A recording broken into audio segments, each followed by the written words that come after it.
कौन सी तरबियत की थी कायद आज़म ने इस कौम की? कौन सी वीडियोस बना के कौन सी किताबें लिखी थी? कुछ भी नहीं किया था। बैकग्राउंड पे सियासत की थी और मुल्क बना दिया। और पेशावर यूनिवर्सिटी में कहा 48 में कि मेरी कौम गवार है। क्या कौम ने कोई मदद की है कायद आज़म की?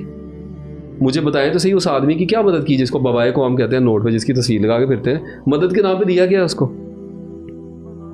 वो कांग्रेस का हाल और खुद मुस्लिम लीग का अपना हाल और कायद आज़म की ये स्टेटमेंट कि मेरी जेब में खोटे सिक्के हैं। मैं बोलूँगा नहीं, कुछ लोगों को दुख हो जाएंगे। आप इनकी लीडरशिप को उस वक्त जो थी पढ़ना शुरू, अकेला आदमी था, अकेला स्ट्रगल कर रहा था, 24 घंटे सिगरेट पी रहा था। He was working, always he was working.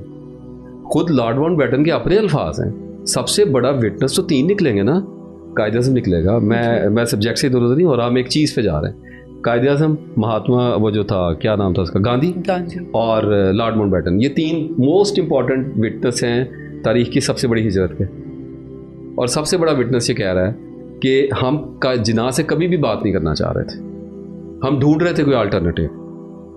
बहुत लोगों को तकलीफ होनी है, मौलाना अबुल कलाम आज़ाद की मैं बात कर रहा हूँ। We were looking for a candidate, but किसी के पास सफिशिएंट डाटा नहीं था डील करने के लिए मुसलमानों को।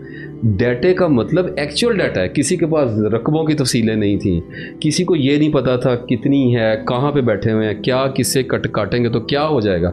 कॉरिडोर्स पे लड़ा है वो बंदा। मतलब लॉर्ड माउंटबेटन ने कहा कि हम जहाँ से घूम फिर के आते थे हमें जना ही एक बंदा मिलता था कि वो लोग कहते थे उसके पास ही है, हमें तो इन्फॉर्मेशन नहीं है, आप मज़हब पे बुलवा लें, हमसे इन चीज़ों पे बात कर लें। वो डाटे की बात करते हैं, हकायक फैक्ट उसके पास पड़ा हुआ।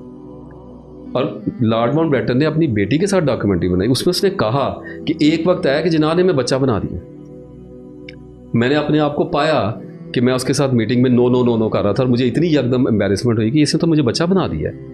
गांधी भी नो नो कह रहा है और हम, कि उसने तकसीम का मामला उठाया मज़हब की बुनियाद पे, और उसके बाद उसने हैदराबाद, दक्कन और ये जो 2-3 स्टेट्स थी इनको कॉरिडोर के तौर पे हमसे मांग लिया। और हम बच्चों की तरह कह रहे थे कि आप तो मुल्क बना रहे हैं कि 2 कौमी नज़रिए के ऊपर कि ये मुसलमान और हिंदू हैं, रह नहीं सकते। अब ये आप इसके पास ज़्यादा ज़मीन है हैदराबाद, दक्कन में, ये ज़मीन का मुद्दा आप कहाँ से लेके आ गए? तो उसने कहा कि मैं ज़मीन का मुद्दा इसीलिए लेके आया हूँ कि मुझे बांग्लादेश का कॉरिडोर चाहिए।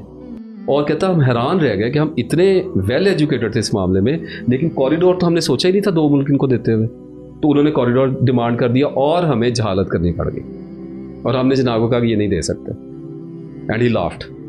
उसने कहा ऐसे ना दो, ज़बरदस्ती नहीं देना तो ना दो, वैसे तो देना पड़ेगा, कॉरिडोर तो बनता है। आप 2 घरों को रास्ता दे रहे हैं, वो आपको ये नहीं कहेंगे कि आप हमें इधर बिठा रहे हैं तो बीच में रास्ता तो दें। इतने आप आदमी जिसके अकल इतनी ऊंची थी, वो लाहौर में आके अगर जलसे